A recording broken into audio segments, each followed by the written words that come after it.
La paix et la prospérité constituent les leitmotifs de la mandature actuelle du chef de l'État, Félix Antoine Tshisekedi Tshilombo. Pour y parvenir, il est lui-même allé solliciter les investissements étrangers, notamment américains. Et c'est Cobalt Minerals, l'entreprise américaine qui est spécialisée dans l'exploration minière et le développement minier, qui ouvre le bal de cet appel. Le gouvernement congolais est représenté par son ministre de Mines, Kizitopa Kabomba, aux côtés de l'arsenal de services du secteur, et Cobalt Minerals, qu'accompagnait l'ambassadrice des USA au Congo, Lucie Tremblay, viennent d'apposer leur signature sur l'accord de principe pour ces partenariats ce soir à la Cité de l'Union africaine. En voici la quintessence dans ces détails fournis par le DG de Cobalt, Benjamin Katabuka. Cobalt s'engage à venir ici au Congo, investir dans la numérisation des données géologiques. Ce pays a énormément de données géologiques et ces données géologiques ne sont pas exploitées pour l'intérêt du pays. Et pour la plupart, en fait, ces données géologiques sont en dehors du pays. Et donc, Cobalt aimerait venir investir, financer la numérisation de ces données géologiques et, avec le gouvernement congolais, les rendre publiques, accessibles à tout le monde. Le deuxième volet, c'est l'exploration. Cobalt, comme je l'ai dit, c'est une entreprise qui est plus spécialisée dans l'exploration en utilisant la technologie assez avancée, notamment l'intelligence artificielle. Et donc nous voulons, dans les jours qui viennent ou les semaines qui viennent, déposer des demandes de permis de recherche sur des vastes étendues de terre, afin que nous puissions amener en fait, nos équipements, notre technologie pour explorer ces espaces.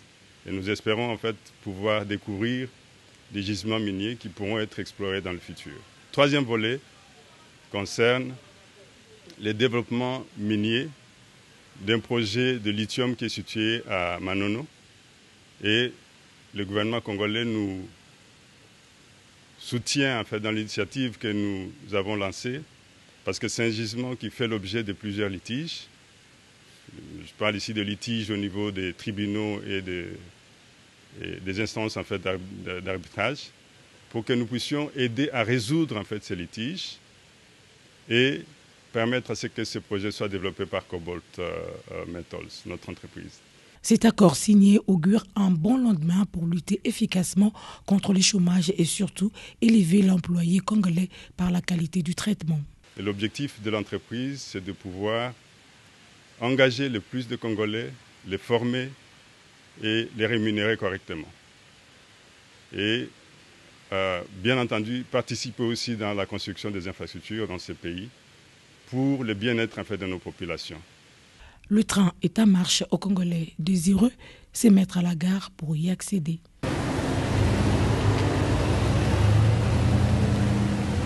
Africa Cool, la chaîne authentique.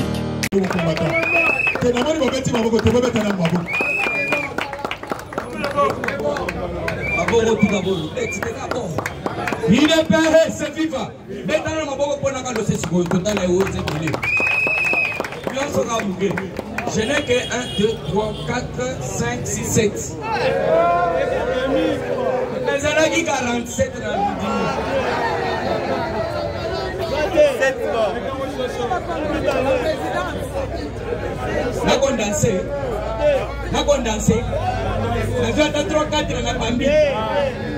bonjour, bonjour. Dimambote, bonjour, bonjour. Ah, il faut tout changer pour tout français, tout le monde en anglais. Puisque les français, ils vont pas faire des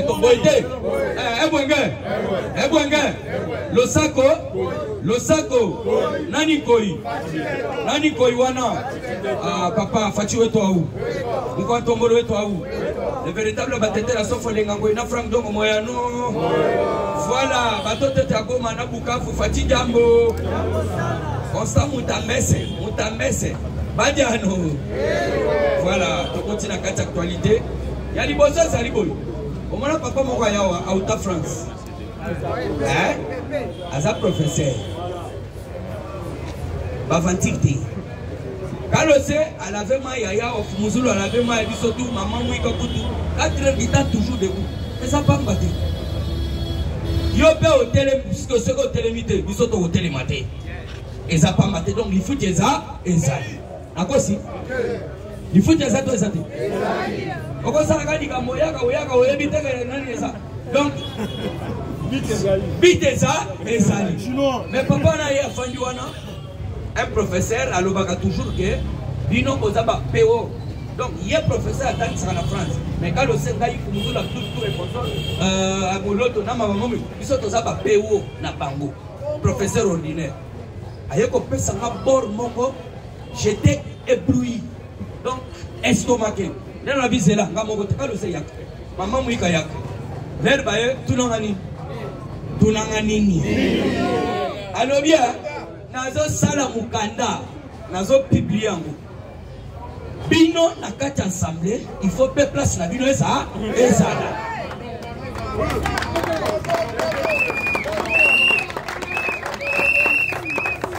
Il est vivant. Comme Bango va parlement assis, debout il faut ezala. Yo pessibiso matière, biso peut aussi de pessibino et il est allé plus loin. Alors c'est vous. Parlement debout au Bazali informé de plus que le parlementaire a assis. Et sont seulement pour qui sont pour. Qui sont contre. Tolingi tokamba oyo, tokanga oyo. Mumbalani balingi tellement kaliaki mbongo il s'est banani baza musala bango. Alors ne papa lobby, il faut trouver pour vous une place. Oyo vraiment tout le monde dit que non plénière le côté. Le parlementaire assis va fali. Côté le peuple parlementaire de debout. Ce que ça d'accord na idée on a bêta maboko to bando ko lobena ngo chaque jour. Ah, merci beaucoup mon tombolo mbengo ngo dumbengo mubi. To comprendre déjà qu'on bandit déjà qu'on changer appareil judiciaire et appareil militaire. Ah voilà. Puisque la région va bandit déjà qu'on changer.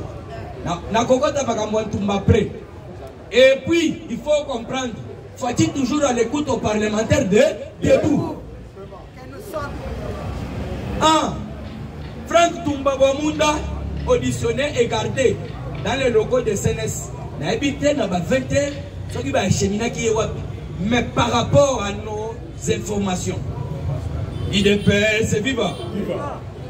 Wana moni Toumba akeye kozwa bato wa keno ba mercenaires, il faut pas pour dans la biso to bengana ba M23 ba roumain. Merci doyen, merci beaucoup. Mais yakoka mo le tozo bengana ba yuma wana ba nyangana kata wana ba roumain Willy Ngoma azo simba bango na mapika le bazokota kaka kwa mundu yeli biso biloko yo Ajemire ndegeza wana batu ba pilota kawo tozali kobenga ba Sukhoi 26 soki Sukhoi 3 bazali batu bazo uta na société allez-y chercher nazala ba vidéo bokeni nasina beta makambo batu wana ba uta na société Altumba. Mais comment ça fait-il que depuis bazu comme Bukavu drone ezo koka komatate tous les pilotes bakini qui vont rejoindre M23.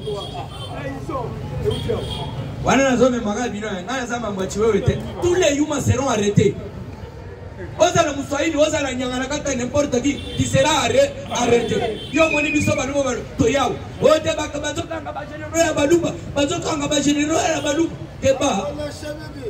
Keba na yo. Oza Mouyaka, Oza Mouluba, Oza Mongo, Ozali Moussaïni, tu trahis la nation, on va t'arrêter. China. De paix, c'est vivant. Il y a un sakana. Fati, Azayanke. Azochela yo masangu, soso azoya. Première. Première lisangu, soso zoya. Deuxième lisangu, donc veut dire premier pété, yaka. Deuxième pété, yaka. Troisième pété.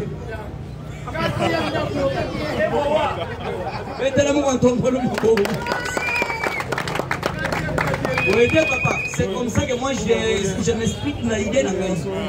Ah, le Toumba. Merci maman Mouika. Mais oui. Et puis, ce qui m'étonne dans le lobby, bandimi ya église ya Chiwewe, tous sont partis. Kalose, surtout la mousse, ça. Comment un pasteur peut nous dire quelque chose à ça la contraire? Nagogi contraire, mais Baojo, Naibisaki Binoma Kambozo, Samana Choko, Bonaki Bavantura. Oko Samba na téléphone na Yomoko. Ah, bache téléphone na SNS, bache câble, mais c'est tu vois, bonjour, ala Moussayo Titalaouna. Bache Ojo, ou soit bache ba écrit. Asana maboko nanga je sais contrôler le bon champagne déjà. Tu vois? Hengwewa na cher kindo kebele 2 personnes. Na gogi ko trahir bangote. Tala. Ngamondi minayo il faut na longwa. Il faut na longwa. Et par après ce qui m'étonne, tu vois balobi selon ce que moi j'ai appris. Ici. Donc un général Yuma. Il n'a été jamais au front. Il n'a jamais été au front. Fatih sera toujours combattu mais jamais abattu. A changé de chapitre. Tumba. Donc va interpeller Bazal Moulongo Sombo. Ok, tout ça. Mais chef de la maison militaire, il y a mon bonzi. C'est un problème de va-t'en. Va-t'en. Mais ce que vous savez, on va te rechercher. A changé de chapitre. Voici pourquoi Kaboul a 4 à Kimi. Kaboul est 4 à Kimi puisqu'il y a dit que non, a déjà M23. Yolo Bakenon Kabila, c'est notre frère. Nanga, c'est notre frère. Barouane de Baha instrumentalisé pour Solona Bango. Le régime de Félix. Il y a que non, Azad gouverneur et le régime de Félix. Là où Félix Antoine Tshisekedi de Tshilombo Moukou la Zalek. Direct fâché. Totali Kotoyo, Jacquemin Chabani. L'homme de jeudi saint, il y a quoi s'expliquer. Bilo Kobozo Loba et Utakawa Wapi. Donc c'est le premier jour, rien. Deuxième jour, rien. Troisième jour, chaque main a fait le goutte que va que va. Allons, Gowana, Yovis, Bandaboulou. Il y a déjà en Afrique du Sud 200 millions bloqués dans l'aéroport réseau qui est de bombes. Tous les gens du peuple perdent, Basala comme Moussa Koba la Vitae Kabila. C'est pourquoi on a Kangaï, Naya Kao, on a lobby au Konzamboka. But il y a peuple perdre, parce ni bana maman Marthe, ni bana papa était Tshisekedi Wamulu. Tout ce devait être arrêté. On a changé le sous-chapitre. Le chef coutumier ont traduit en justice les CC et la 5O en justice. Pour usurpation du pouvoir. En français, en anglais,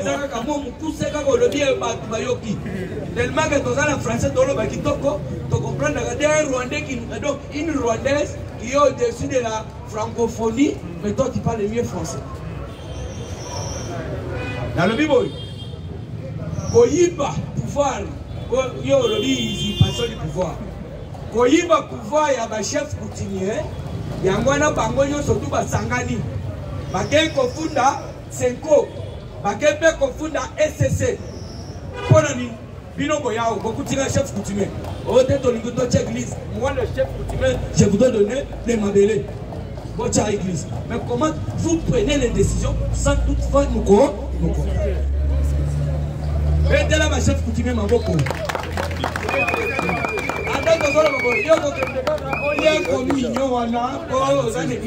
On n'a rien à voir avec l'église catholique. Vos individus là, les choses et la Mbongo, si j'étais présent, j'aurais les fouettés matin, midi, soir. Fatiga et Yoki, Italie et Gandhi. À moi, si j'étais. Comment trouvez-vous possible les Yo, aux alliés, prêtres et à Lubumbashi? Nanga Bazobo Mabad, tu danses avec Nanga. Mais aux autres, quel est le cas aussi par ton frère?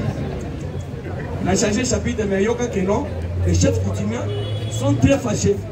Par lobby, tout ça, tu dois dire par la justice. Déjà, Moukande continue la Cour de cassation. Il faut choler à Bongo, pas que ne pas samba, na mouteba. C'est une belle occasion et ça sera la toute première fois que les prélats catholiques seront allés à la République démocratique du Congo. Pas seulement ça, mais c'est aussi fouetté. C'est ça, c'est que moi j'aime. Longola robe, Kayamai, Fatiga et Koyoka. Voilà, Fatia a reçu, Fatia a présidé une cérémonie de signature d'un accord de la présidence par rapport à la présidence de la République. Le président Félix Antoine Tshisekedi Tshilombo a présidé une cérémonie de signature d'un accord de principe entre le gouvernement congolais et l'entreprise américaine Cobalt Metal. Peut-être que c'est que l'histoire retiendra que Fatine Moutosové Mboka. L'histoire retiendra que le prophète que Papa Simon Kimbango le baki c'est Fatih Béton. L'histoire retiendra que Moutaché Kina la carte Congo c'est Fatih Béton. Il est passé vivant. Et puis, Sogomoni Bakakame, Sogomona Basango, Sogomona Macron, Bazole Mbate, Baevike Tshisekedi Soga Fandi Trump et Wana Chama Golotache, Yope Chama Golotache, Yokagami Fandao, Yo Solo Bago Zana Manga, Ozana Bakalebef, signé Pekun. Manazo signé RDC, Yope signé Kou. Bayebi très bien que nous sommes signé. Tshisekedi Ata Soka Sengi, Chimoma Chamwangu. Armata ya maya ndunga. Donc Félix, arma ya suga États-Unis. Jean Félix Atala le bika, otine rangai arma ya pilipili. Trump a retardé. C'est que vous ne savez pas, l'OTAN est venu aussi vendre ses propres minéraux et pas aux États-Unis. Si vous ne savez pas, moi je dois vous informer. RDC c'est un minerai pour le Ghana OTAN. Soit minerai tous les pays où on a OTAN, RDC l'équipe Bango. Bah comprenez que c'est qu'il y a une sorte de mouton. Trump, minerai contre sécurité. Souka. Donc, arma ya maya pilipili. Ceux qui n'ont pas yango. Trump a retardé. Arma ya mama passa. Ezalaka. Que Trump n'a moni boyeboyeto. Et puis, vous savez que non, les Américains à travers un appareil, ordinateur, on vous a localisé, vous êtes où? Bouton rouge. Il y a un Américain qui a donc déquiloté. Sera donc qui n'a pas poudroyé. Américain qui a été assigné à c'est pourquoi même les présidents surtout Afrique va comprendre l'air j'ai suivi et j'étais encore ébloui. Paul Biya dépose sa candidature. Ici, c'est une stupidité. On va dire que non, pas troisième mandat. Dans le Bible, qui Kagame a connu na pouvoir. Tshisekedi Zarawa, Rwanda. Je vous informe déjà en 2028, sur les élections. Keba na yo. En 2028, sur les élections. Keba na yo. Fatih Moutozi, vous êtes venu à Tchèque bloc Kadera. Azu Kagame Kotoyo, abandi kofinga na Trump. Tomi. Tozi, Oyangambu, Sassou, Gleboa. Batali Balubi, oh, c'est que. Oh, you Balubagi Pantin, placebo, Banini, tout ça, c'est cela. Tu vois, on a épsilon, oh, t'es Kabila, mais toi, tu n'avais pas même. Qui nettoie? Mais il vous a donné. Il a changé ma président, c'est belé. Contrôle. Mais il y a déjà, ceux qui sont américains, il y a déjà un signé Magambo Bandi. Aéroport, il y a un dit, Nayoki, Bango, Nebakoti, Kango, modèle. Donc, Bango, Nebakosala, Yango. Attaque à Ribira, si les lions, alors le guitare n'a dit, madame. Contrôle des unités. Dis-moi David Tagabombo. Je ne suis pas attaché de presse de quelqu'un. Il n'y a pas mon ni ministre. Ça, je voulais dire au monde. Mais non, moi, vous savez pas quoi dans ce en tout cas. accueilli à Zolandela Yeba, effectif militaire dans chaque unité. Oui, contrôle des unités FARDC. Guy David Akabombo appelle à l'inspection générale à ne pas céder aux intimidations. Salam bo salam musala bo ebisanga unité telle ezana autant. Pour nous effectif total n'a que de couper sa mokolo. Et là quand tu veux alinga ko salate.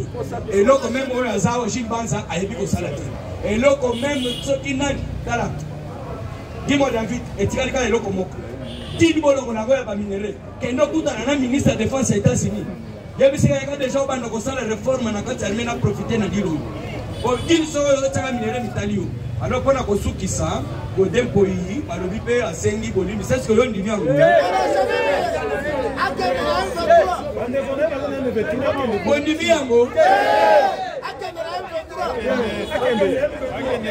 Parce que, et là on me doit comprendre, la vérité, passer à zone maintenant, pour Babukinda, pour les gens à Balabala, là qu'on a Balabala, il y a l'État à Moulamatari. Babouki yango batigani oyo construction anarchique. Merci maman Mouik. Sikoyo bolanda yaya. Passer à zone banakanda keno. Ndenge zalaki wana. Soki na zalaki pasteur de. Na lingaki na rejoindre déjà par M23. Veut dire aux pasteur de, aux alliés déjà M23. 89 40 36 878. J'ai dit et je vous remercie. Vous mettez la paysage chinois, vous mettez les mamans pour battre. Mané balanda di godé pour ilobi na bosolo politique. Mané balanda di ilobi. Awangani. Isaïe Moutomba sur vidéo à Tchélia. Vidéo ça yo, ça yote. Première fois on a passé à Tchélia Matumabo. À son koukosa. Mais tout ce total va vidéo. Awangani. Parce que vidéo à Tchélia ça yo. Oh, les engagés. Vas-y, va monter ma image. Qu'est-ce que va monter au Tchélia Maboko? Passez John. La maman Jeanne. Vous savez que nous sommes ensemble. Il y a le coup de pour vivre l'amour.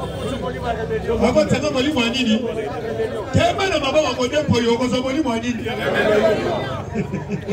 Parce qu'on dit ça, allez moloto, vous encouragez à aller moloto, vous mettez aller moloto, vous mettez aller moloto.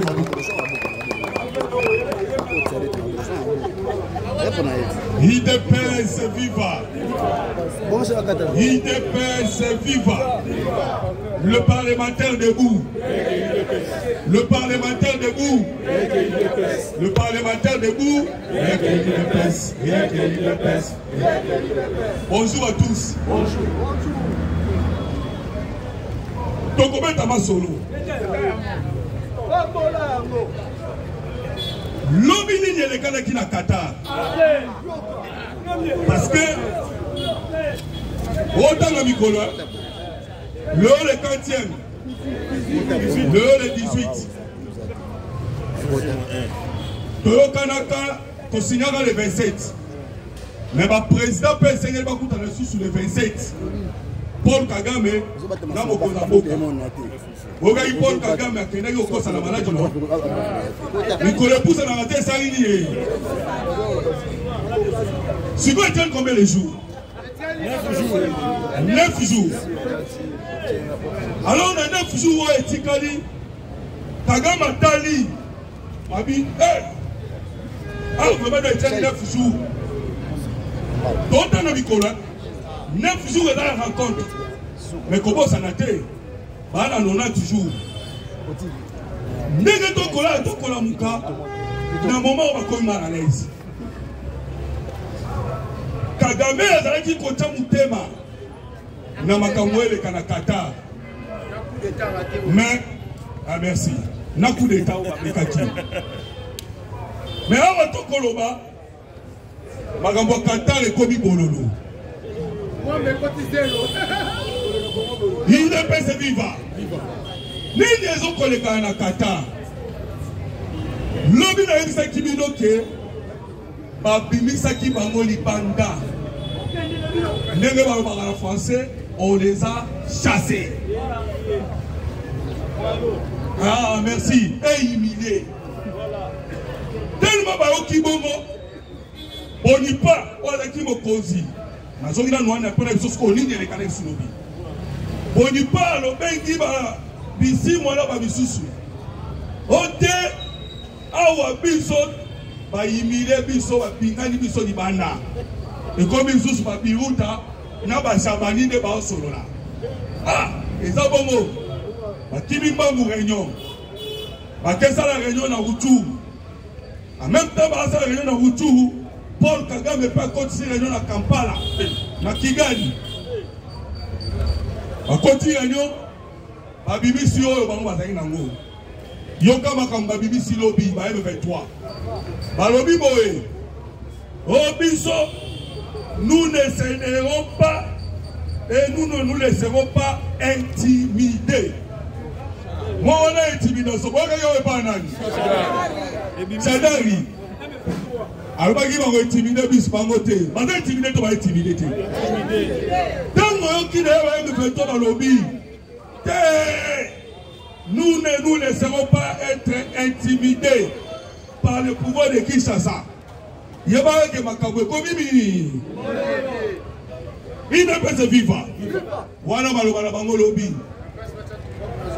Matenga alongo passe à Batamaka. Ayeti lobby azali na Bukavu. Tolanda bamwa. Lobby azali na Bukavu. Alors, bayek Bukavu posala nini? Yoka. Na bisa kibino déjà qui na Qatar. Batela ki bango vidéo. Pour la kolakisa ke baza elo côté. Bitumbe na makuna ezalika RDC na Rwanda. Alors, ce que dit Makenga, Ayati na Bukavu, cela veut dire nini? Cela veut dire que Zali Roi. Parce que Baye Beto Bango Baza Elo Olubate. Lobi Lisusu, Paul Kagame na biso batanga ngonga. Ba Baye bateke ngonga etangwama, bato batanga ngonga etali bango. Mais biso to tanga. Un mois, 31 ans toujours. Baye Beto va passer bango 24 heures. Yoka Sikoyo, Paul Kagame, tellement moni makambo elie minene, abengi James Kabarebe lobby. Ayebi James Kabarebe, qui m'a lombangu na Kenya. Kenya kutana William Ruto. Parce que William Ruto pe, azana mwa kaye d'adresse, akoyi kobenga ta Donald Trump. Ne lobby, James Kabarebe azana kina Kenya. Oh, na Kenya awa na poto solola poto tala ndenge nini soki makambo ko changer parce que awa nde 9 jours webi kwa ni 9 jours Paul Kagame akima kina Luanda po so asinya we siri pona akima kina Luanda awa siko za États-Unis d'Amérique ba kina déjà wana Trump yo za mwana to format yo na biloko nyonso parce que Paul Kagame a été dans la classe où il y a guerre psychologique. Guerre, il y a le couta. Donc il y a ça la guerre dans l'esprit. Il y a pas tout. Hein? Encore ça. On est au Baka, tout. Guerre psychologique. Hein? Mais le président Tshisekedi, donc rappelez Bino, mon Kozabo Katanga Kipenin, la marketing de communication. Dans moi, tant que nous qui m'obimba, vous avez un bâtir, on a communiquer. Il ne peut se vivre. A qui qu'on négocie pour la Kenya va bien les États-Unis d'Amérique. Parce qu'il y a un moment Kenya. Mais bon, tu as un chinois lobby. Maintenant, mais quand tout le monde est lobby, biso de signer déjà deal na biso. Na Américain. Nagasi boyo kakiango. Chinois ou Tikoluba. Avec les États-Unis d'Amérique, tu as signé ma maladie avec Cobalt Metal. Cobalt Metal est combien d'Américains? Ils ont un investissement, il y a 200 milliards.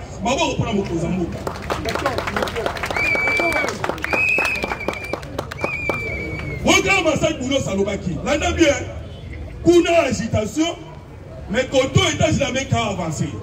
Massad Boulo Salobaki Boy. Accord Oyo pour signer le 27.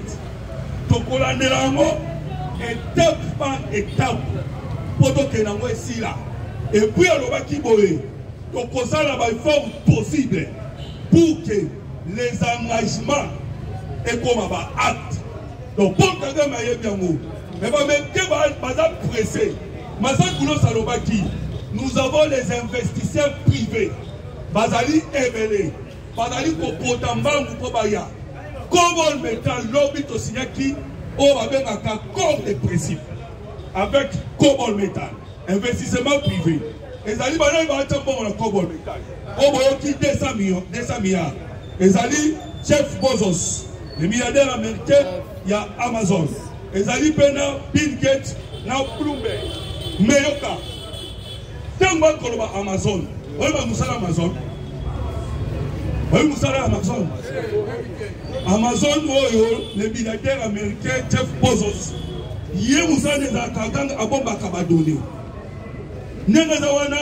c'est ça son travail.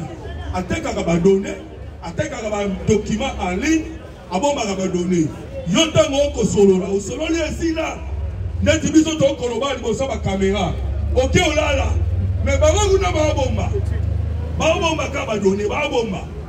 donc comprenez déjà que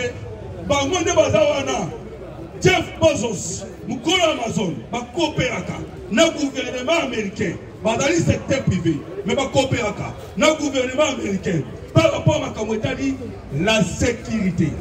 Il y a mon qui, tant que signature et salamaki, les milliardaires américains vont investir dans le biloko bibali, investir dans l'économie et dans la sécurité. Il ne peut se vivre. Alors, comprenez déjà ma campagne. Paul Kagame a Obanga. Mais nous avons ce pays. Nous avons ce pays parce que parce que nous sentons que nous avons s'entêter.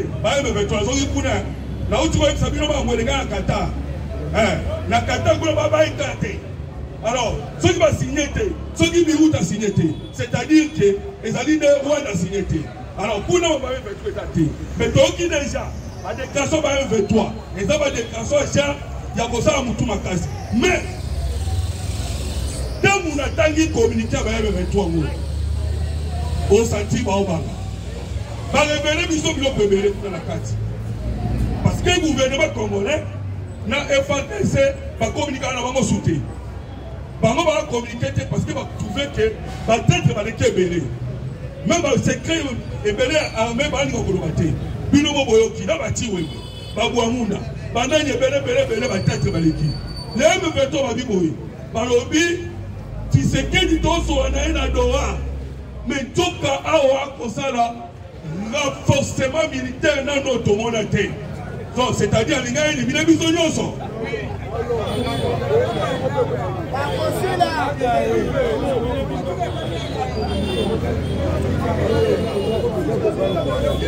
il ne peut se vivre. Alors, on ne faut comprendre que les Américains déterminés dans ma Cameroun, le président Tshisekedi, Webinguer va gagner à Cameroun en renseignement. À part renseignement, l'homme souhaité, l'homme est un qui bilongo. Ce que l'on dit, c'est Ouganda. Parce que moi, quand je suis au Rwanda, l'Ouganda, tant que je fait toi dans l'Afsewana, les renseignements passent sur le terrain, les alliés renseignements, il y a Ougandais. Bango ne va pas casser c'est l'un des Américains qui va passer Bango. Alors, nous avons tous abordé. Puisque nous avons maté le renseignement. Nous avons été mis solo à Jeff Bezos pas maté. Parce que Bango ne va signer le renseignement aux États-Unis d'Amérique. Et les mêmes va signer le renseignement aux États-Unis d'Amérique. Bah, va signer à Bisso. Il y a moins de Nicolas et comme il y a vidéo, Nicolas comme il y a vie. Oh, là, il est là qui maté. Il y a deux soldats. Oh, Lucas était allié. Parce que Congo est sous Congo à karaté. Au moins, la grande puissance va pour se bousculer. Ne va pas renforcer. Au moins, qui joue à la machine, non? Il y a un bambou. Oh, biso, il y a un bambou. Il y a un financement. Il y a un minuki. Il y a un commerce. Il y a un biso boyete. Il y a un machine, il va se bousculer. UDPS viva. Ndenge Togo Kende, dans système ya to frappé. À moins que les Arabes bango ba luka, va faire valoir dans cité wana. Et à moins que les Arabes bango ba luka, pas mettre rapport de force na bango pour que les États-Unis américains me koyo ka bango. Je voulais dire que le président Tshisekedi n'a pas sur un moni pour sur la armée. À l'Indie, il y a un brassage mixage. Alors, où est le rouge d'ailleurs? Pensez comme Boligi. Boligi Nini. Vous comme un parti politique. Je vous informe, hein. Donc, vous n'avez pas dit comme un parti politique. Mais mixage, brassage, jamais. Il y a le président Tshisekedi n'a positionnement d'ailleurs. Positionnement d'ailleurs, on n'a pas de mixage, pas de brassage. Alors, bango de bazawana parce que yango de base ya problème ya mboka na biso oyo. Alors na osuki ça. Bango bekone baléli. Mais il y a un secret d'état. Mais en vrai, nene to comme sabino na bomba oyo. Le président Nakaki, Boyo Kakaye, alobaki to kosala la réforme totale. Yanine. Merci. La réforme totale de la. Je vous dis que dans le moment où réforme totale y a armée salami dans le silence. Oh, bah, mixage, brassage. Oh, bah, dans la qui. Oh, qui n'est pas qui va dénomination. Mais mon tassal qui va dénomination, et là qui président de la République, et là qui Gilles Baza. Au Gilles Baza, Soukola. Néomoni va Soukoli. Bah, tiens, un nouveau commandant.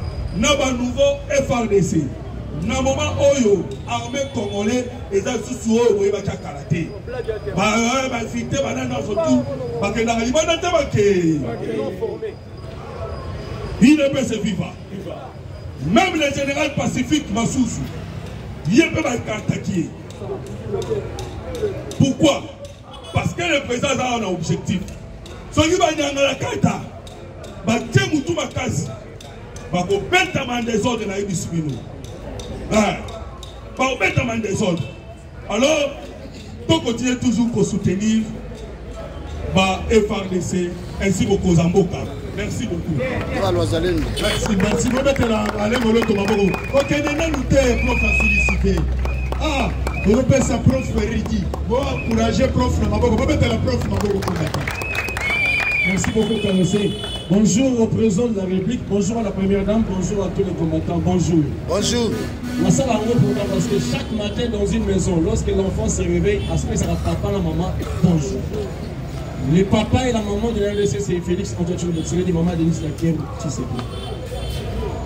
Une chose, il faut comprendre que la plupart de vous ici, vous n'êtes pas des parents. Vous n'êtes pas des parents. Oui, ma conséquence à vouloir me soustraire. C'est regrettable.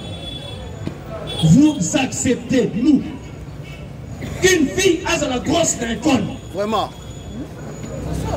Moi, c'est attendre la bâtisse, c'est million de millions de gars. Ah là, pour une classe, nous là, nous sanza. Donc, les caprices à grossesse, c'est bien monté. Donc, dans la classe, avant, on va soigner. C'est quoi, juste? Ah là, pour une. Oh, on va voter. Oui. Ah, ça m'a camouilla, Cholénal, état de Yankomoté. Ah, ça m'a camouilla, plus au peuple congolais. Ces enfants, ce sont nos enfants. Donc, moi, là, bébé, au moins, c'est normal. En autant que tu as 20 années, donc là, c'est une minute de la classe, avant la révélation de la classe. Ah, mais ma mère va tomber dans la classe. Quand vous avez sa couille, on va tomber dans la bagnole de la Philippine. Il y a un man qui a mis la classe, man qui a la classe. Vraiment. Il y a un man qui a mis la classe. Il y a un man qui a mis la classe. Dans la classe, il y a mis pour la ligne, il y a un soy. Et vous, dans la zone de la mousson, il faut boire la mousson. Cette dame-là, en la Belgique, Madame Raïssa Malou. Bandeko ma compagne nga bazi présenter message avec la moindre distinction pour nous suivre avec Ngai. Bandeko bazat na CNS nde balandaka biso ba condamner makasi président Loba. Bandeko moyo ki monta donc ba condamner ministre lisusu ya enseignement. condamné mis enseignement. En bougeant par la balance, il y a moins de besoin pour moi. Toujours chef de l'État. On condamne à mon matas. Madame la première dame, Madame Denise Nyakeru Tshisekedi, a lancé l'excellence. Bano ba otanga bien, donc pas sur pousser madame. Parce qu'on parle pas ça c'est détruire l'éducation. Donc, vous avez un témoin, vous avez un témoin qui est la classe. Alors, non, c'est normal, c'est un décret. Il y a des choses qu'on peut signer, mais nous refusons cela. Fatih avait signé dans la Genève, non? Thomas Vini a retiré. Madame Raïssa, non, laisse blanc le peuple, madame, impoli. Tu es mal élevé, toi. Mal éduqué. On termine la Belgique à sa psychologie, la Belgique. Et ils nous viennent ici nous amener des décisions inutiles. Moi, je suis un parent. Je ne peux jamais admettre que ma fille va me grosser la classe avec la classe. Même ma garçon, on a bouqué un bangano. On a un temps que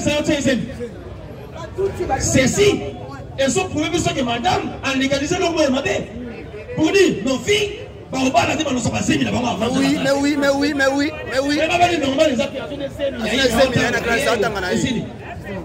Ça prouve que nous sommes dans le gouvernement.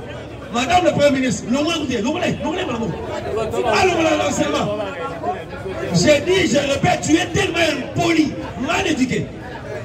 Il ne faut pas jouer avec les Congos. Il y a pas ça la au Congo. Nous sommes un grand pays. Nous avons un grand chef. Nous avons des professeurs dans le Congo. Monsieur le Bassa, il faut beaucoup de est venu légaliser une chose sur l'immoralité. Ça c'est autoriser l'impudicité. Les rapports ce sont à l'école, les professeurs couchent avec les élèves se couchent entre eux. Normal, vas-y, mais continue. C'est qu'il y a fait une école.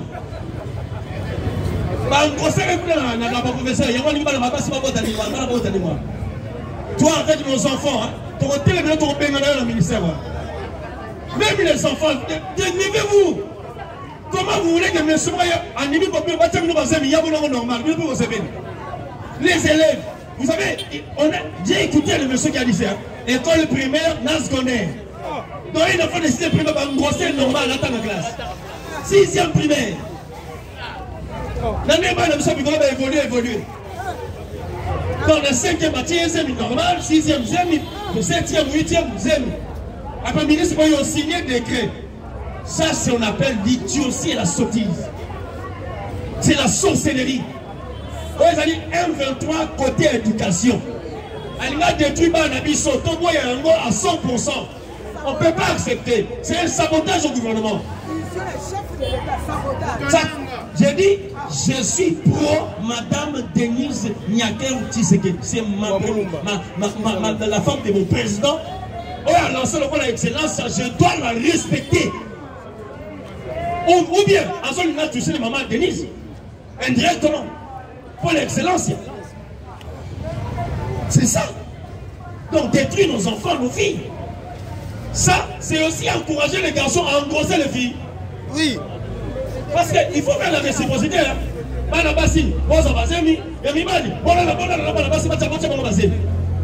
Et on le temps, ailleurs, on dit que chérie a fait le paiement, on va se chérie dans la classe. Allez, prends un mal et on va attendre, on va m'abeler. Ah bon, c'est moi dans la classe. Ah bon, dis-moi quoi dans la classe. On est attendre dans la salle. Soit ça va être possible, on va attendre non soit. Voilà pourquoi tu as dit sur tout le temps dans la cour. Cher combattant, je dois aimer ma nation. Quand on aime son pays, on doit aimer tous ses frères et sœurs. On doit aimer aussi nos enfants. Vous savez, nous, notre génération a un problème sérieux. On disait que notre génération est une génération sacrifiée. Je vous dis la vérité. Ebele, nous sommes à la classe. Oh non, la politique, on peut la faire, même si on n'a pas étudié. Qui t'a dit ça? Qui t'a dit ça? Qui t'a dit ça? Comment autant dit tout ça la politique? Même lorsqu'on fait les élections, il y a des critères, non? Il faut avoir un diplôme.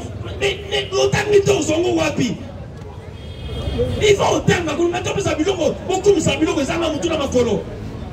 Votre leader charismatique a été docteur en droit, il a étudié. Le président Félix Tchisekedi, moi on l'a inventé, vient d'inventer ici, il a fait le marketing. Normal. Mais autant de choses à un niveau ni. Tu ne sais ni lire ni écrire. Tu ne sais même pas parler. C'est bizarre. Ce n'est pas seulement articuler le français ou l'anglais. C'est avoir la connaissance de la matière. Heureusement, au Congo, on se moque de nous, mais nous, on a étudié quand même. On a eu presque tous les cours. On avait la géographie, l'histoire, la psychologie, la biologie, la chimie, la physique. Pas cours. Les Congolais, ont la tête bien faite. Aïbi chimie, aïbi biologie. C'est ça ce que le Congo est. Comment y habiter? Autant on a vu notreésal normal. Non. Même la politique, on l'a fait avec les études. Par retour d'ailleurs, la géographie à Congo, y habiter. Pourtant, les Congo a combien de kilomètres carrés? Le Congo a au moins 6 Mamoutou. Et là, c'est qu'on y habite. Ça, c'est bizarre. Nous devons étudier. Il y a même une facilité de faire des cours de soir, des cours de langue. Parce qu'on a devant une bossée à Batokoloba. Il faut exposer. Ce qu'on fait ici, on expose ce qu'on a comme matière. Bah, tu vas comprendre au niveau libre. Il faut savoir aussi couper sa notion. Couper cette politique. Maintenant, nous allons transmettre, c'est par rapport à la connaissance. Les études veulent dire seulement acquérir les connaissances. Il appelle ce livre. C'est bizarre. Je regrette infiniment, mon frère. Bon, il me sert à la bonne raison, mais dans mon soir, l'homme sous. Et ça, n'a ma ligne. Ministre à lobby, pas un ministre. Il y a un sur le Pascal Ralabis, non? Sur le lobby, moi je parle ici comme Congolais. Non, mais la chose, parce que dans le mais je vois la ministre veut en profiter. Soit on a dit hypothèse. Bon, moi, on était sur la télé, ça, c'est l'idiotie. Va te faire foutre. Toi, il faut que tu démissionnes dès demain. Démissionner. Va en enfer. Ou bien tu fais ceci, tu rentres en Belgique, va encore étudier. C'est que tu as mal appris là-bas. Ah ouais, ça, Congo, toi, Tanga Bazar. Toi, Bazar, oh vieux, tu es un tika, calibre. Mais tu es Kemba. Toi, là, bébé, là, moutou. Pour le garçon, problème, tu es au cas. Là, ça, on marche, on a cité le mot. Aucune. Pour bien nous, on va voir. Oh, il m'a pété, hein. 1,23. 1,23. Il y a éducation. Impoli. Il est passé vivant. Congolais, je suis revenu pour dire, celui qui ne travaille pas dans la vision du chef, il est 1,23 rwandais. Son boy va te faire aussi foutre. Madame Soumina, tu ne fais pas la vision du chef. Madame Yasmi qui n'a retiré la religion du chef comme nous travailleurs sont morts dans Bango parce que si on continue pourquoi ce boy a co-signé? Pourquoi? On nous a appris qu'il y a ces Indiens, Pakistano-Libanais ont donné de l'argent au gouvernement et pas Nani. Travailleurs vont souffrir. C'est minable là. Ils ne sont pas payés. Au Congo, nous ne sommes pas payés par salaire. Nous allons de l'argent il y a temps du jour.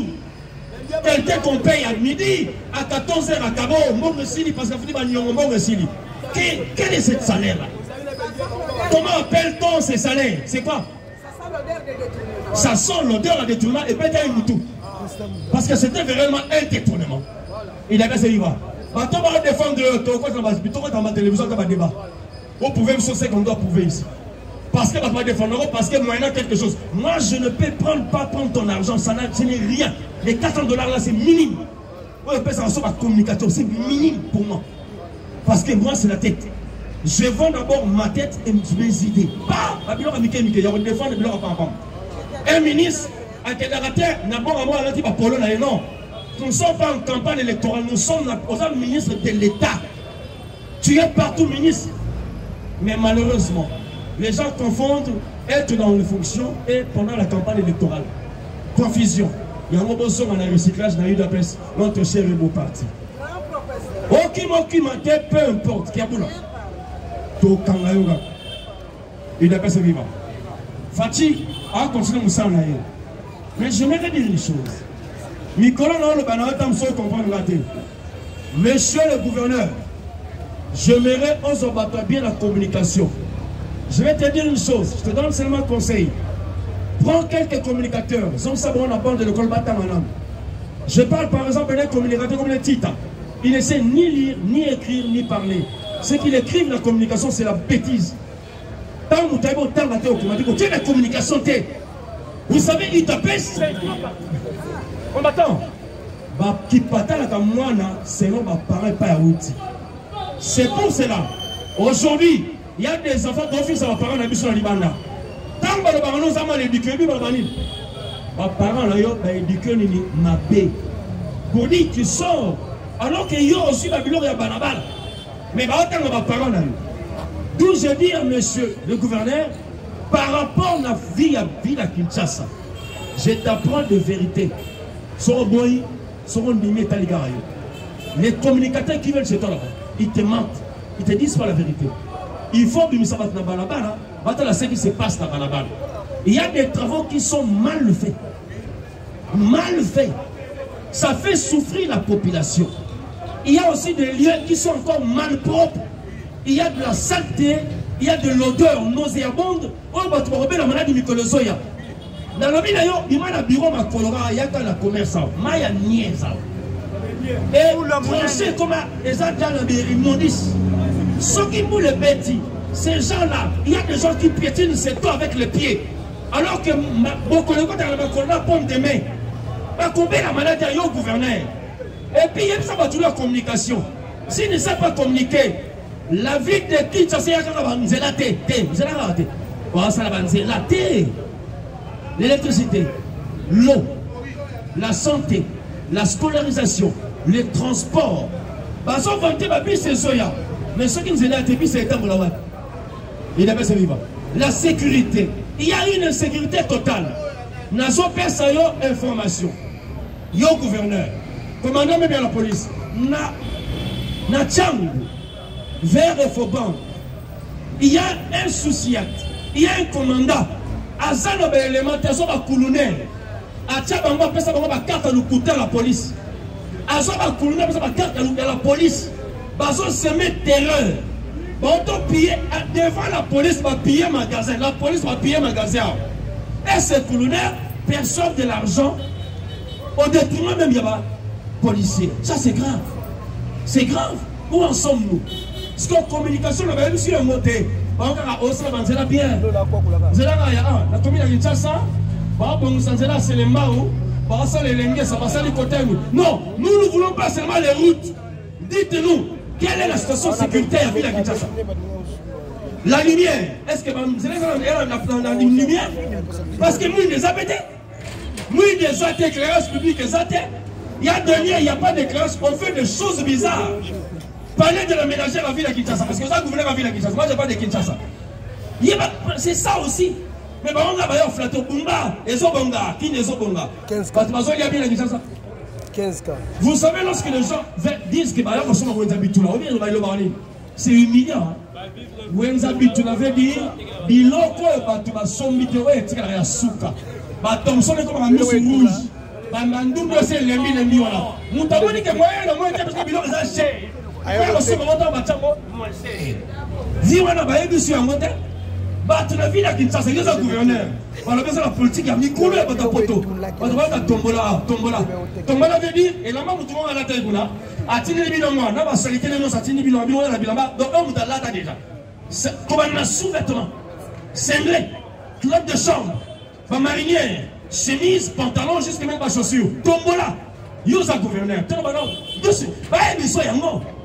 On ne te le dit pas.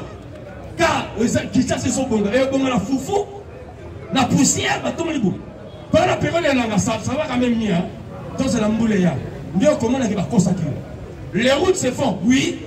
Les gens mangent bien, non. Ils s'habillent bien, non. Ils sont bien scolarisés, non. On doit te dire la vérité. Je ne suis pas un flatteur comme les autres. Moi, je te dis la vérité. Mais dans le milieu, la communication, les hommes, c'est l'école. Attends, ma cours du soir. Il ne sait ni parler ni écrire. Et il fait des chantages dans la ligne. Il y a communication dans lui. Les gens sonnent. Tout ce qu'il publie, ce sont des aventures. Ça fait la honte. Le niveau de la honte. J'ai écouté Sani parler ici. Vous sentez, quand on communique pour le chef, il faut avoir la tête, les bagages. Parce que Fati, c'est un chef. Balobi attend la tête. Bon, attends le bas français. Il y a Balabala. Il parle pas le français argot. C'est un français académique. Et des mots qui pèsent, qui ont de la valeur. Lorsqu'il a parlé ici à déboulonner, les gens croyaient qu'il y a comme un mécanicien. Merci. Non, il parlait qu'il va rabaisser tout ce qui était à la hauteur. Avant de voir néant, jusqu'à dire avant de voir néant. Alors, quand ma fille qui est panthère placebo, il y a un caramo. À son avis, il y a un panthère qui veut dire des marionnettes. Aujourd'hui, comment on c'est eux qui sont des marionnettes. Après le moment que le Bolba qui est dans un début, il y a des marionnettes, il y a solo. Babi, Baki Zing, Baki Dingi Dingi. Aujourd'hui, je parle. Moi, je parle de la présidence. Fati ou rien. Tous les autres allaient à la garage, la tiroir. Vous n'êtes que de rien. Laissez notre président faire son travail. J'ai dit et j'ai compris que vous avez mis la Fati comme étant des voleurs, de rongeurs. Nous ne voulons pas qu'il y ait auprès de Fati des médiocres et des ingrats. Tous, vous êtes des ingrats. Parce que l'UDPS a fait de vous ce que vous êtes. Beaucoup. Va porter la pouvoir à l'UDPS. Mais le reste à pouvoir à la mission nous sommes tous amis à la mission. Parce que, je me le dis, de M. Jacquemin, vous avez ministre intérieur, sécurité et affaires coutumières. Faites tout. Vous avez le pouvoir. Il y a qu'on s'appelle l'élément sur l'UDPS, on a un renseignement. Parce que l'UDPS va lui-même garder son renseignement. Les renseignements doivent être autonomés, pas dans leur main. Ils vont chercher. Dernière chose que j'avais oubliée. Chers combattants, je peux tout dire, mais ça, je dois toujours le dire. Monsieur Vital Kamerhe, imbécile. Je reviens ici. Chers combattants, ceux qui vont faire la blague, ce monsieur a un plan. Il a, donc je dirais, une mission auprès de Fati. Fati a un appel du peuple. Bon, dans la caméra, il va pour toucher la voiture de Félix. À Simbaga, place au Félix, pas Simbaga. Parce que ces gens sont des gens qui veulent toujours empoisonner. Il y a on a vu la sécurité président. Vous allez aussi m'énerver. Vous risquez de m'énerver. Vous ne pouvez jamais autoriser Kamerhe Simbaga bloquer à président. Ce qui est présent à Simbaga, Kamerhe a aussi ma place. Dans la Simbaga, a aussi la Nini. Kamerhe Lukarani n'est pas Félix. À Haute-France, et non, il n'est pas Félix. Est-ce que vous savez que Mobutu a été empoisonné en France? Mobutu a son bilan en France. Par contre, ça va au prostate, il n'y avait pas de prostate. Déjà, on a bêté bon. Et il vient de la France, et pas Macron, l'ennemi de Félix. Est-ce que vous avez compris? Oui. Kamerhe aussi, ma voiture, il y a Fatina. Et bien, il y a aussi ma Félix. Je sais que le président a avisé, mais j'aimerais que les services de renseignement, sécurité, on a suivi le Rwanda. Celui qui vous parle a fait aussi les renseignements de la sécurité. Je connais ce qu'on appelle la filature et la contre-filature. Je connais ce qu'on appelle l'espionnage et la contre-espionnage. Pour ça, on va aventurer dans la moto à quoi pour présenter leur amouquet. Vous minimisez la terre, puis la mouquet soit. Pour ça, la blague. Ce que vous minimisez peut vous coûter cher un jour. Et les Congolais ne vous pardonneront jamais. J'ai dit au service, ce que vous faites, s'il arrive un malheur, les Congolais ne vous pardonneront jamais. Kamerhe ne peut pas approcher notre président à tout moment, non. C'est un poisson. C'est un élément dangereux, un caméléon. C'est comme un gecko. Nous, c'est les qui sont dans le beaucoup. Ok, la caméra est un poison. Il peut enlever Fati pour rien. Nous attendons le 27. On va préparer le moment avant le 27. Fati a fait enfant de la terre, on a toujours debout. J'ai dit, je vous remercie. Merci. Africa Cool, la chaîne authentique. Africa Cool, et abena cool, Africa Cool, abena cool, le quoi cool matopi. Après toujours,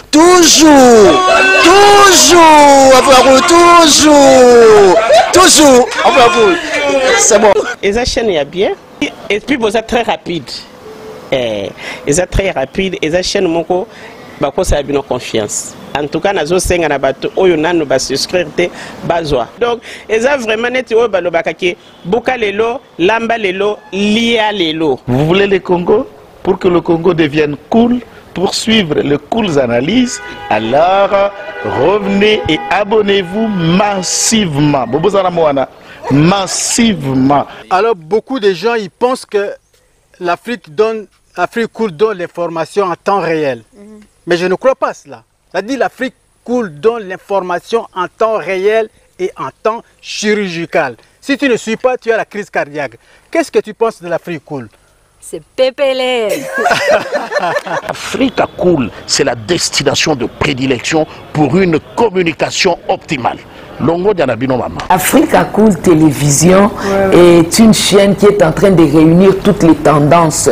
Donc les chrétiens s'y retrouvent, les païens s'y retrouvent, les politiciens s'y retrouvent, les femmes ménagères s'y retrouvent.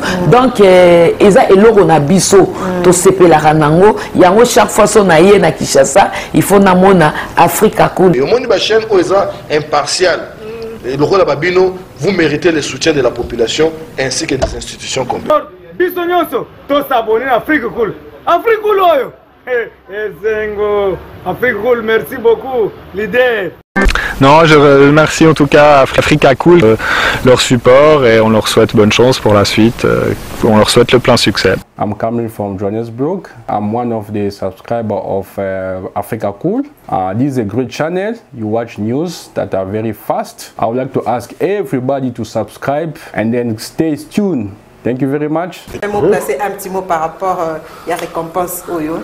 Ah, je félicite très sincèrement Africa Cool. Voilà. Je n'avais pas opéré le mauvais choix. Voilà. J'avais recommandé, je me rappelle que je disais que c'était une destination de prédilection pour une communication optimale d'excellence. Voilà. Nazanga Mogotala, YouTube Yemoko à reconnaître que Napona qui m'a bêté. Au moins, il y a choix to salaka, ba réflexion to salaka. Tu as abonné à Africa Cool. Comme ça, tu partages. Bravo Africa Cool. Merci beaucoup. Bravo Bino. Mutubo s'abonner parce que trophée Ezali à Bino, Ezali partagé. Voilà. Moi, je me sens aussi copropriétaire. Il y a prix Oyo. Voilà. Bravo Africa Cool. Merci beaucoup.